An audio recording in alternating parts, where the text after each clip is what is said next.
Саламатсыздар ма, құрметті оқушылар? 3-ші тоқсанның тәжірибесін талдаймыз. Бірінші нұсқа, бірінші тапсырмада суретте білеушілердің массасы мен көлемдері бірдей.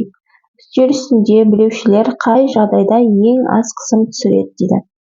Балалар, бізде қысымның формуласы қатты денелердегі қысымның формуласы P тең F бөлінген S. Сол F бөлінген S болғандықтан бізде бұл жерде қысым А нұсқасы болады. Себебі қараңыздар, төменге қарай қысым түсіп тұр. Келесі екінші тапсырма. Екінші тапсырмада суретте гидравликалық машина берілген. Қараңыздар, суреті берілген. Бізде S1 берілген 1,2 метр квадрат, F1 берілген 500 ньютон, S2 берілген 1440 метр квадрат, F2-ның мәнін табуымыз керек. Балалар, мен мына жерге есептің берілгенін жазып қойдым.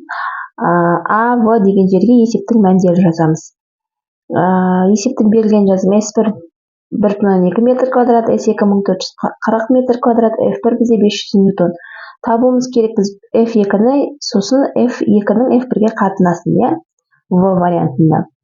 F2-ні табатын болсақ, бізде негізі гидравликалық машиналардың формуласы бізде F1 бөлінген S1, F2 бөлінген S2. Осы жерден F2-ні табатын болсақ, F2 тең F1 көбейтілген S2 бөлінген S1 болады. Осы формулаға саламыз. 500 ньютонды көбейтеміз 1440 метр квадратқа, оны бөлеміз 1,2 метр квадратқа. Сонда бізде 600 ньютон шықты. Біз оны 600 кило ньютон деп алсақ болады. Балалар, мына жерде В дегенді сіздер В-ның астына жазсаңыздар болады. Яғни F2-ның F1-ге қатынасын қанша есе ұтыс беретінін білуіміз керек. 600 мың ньютонды бөлеміз 500 ньютонға, сол кезде жауап 1200 шығады. Яғни 1200 есе ұтыс береді екен. Ары қарай үшінші тапсырма. Ауданы 4 см квадрат ауданға түсірілген күш 100 ньютон. Әсер ететін болса, қысым қандай болар еді дейді. Есептің берілгенін жазамыз. S1 бізде 4 см квадрат, F бізде 100 ньютон. Халықаралық бірліктер жүйесіне келтіретін болсақ, 4 см квадратты метр квадратқа айналдырамыз. 4 көбейтілген 10⁻⁴ дәрежесі метр квадрат болады.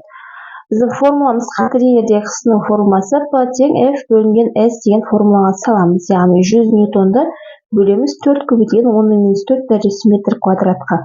Сонда бізде 25 шығады. 25 көбейтілген 10⁻⁴ дәрежесі паскаль болады. Біз оны 250 кило паскаль деп алсақ болады.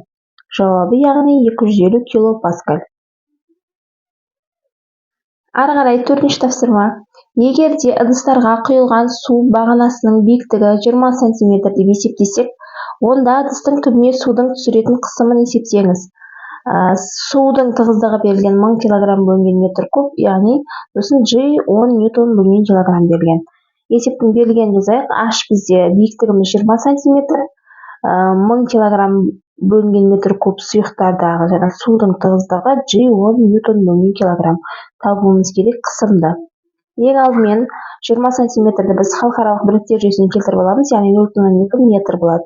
Формуламыз сұйықтардағы бізде қысымның P тең ρ көбейтілген G көбейтілген H. Орнына қойық берілген сандық мәндерді. 1000 кг бөлінген метр кубты көбейтеміз 10 ньютон бөлінген килограммға, оны көбейтеміз 0,2 метрге, сонда 2000 паскаль шығады. Оны біз 2 кило паскаль деп алсақ болады. Тапсырма.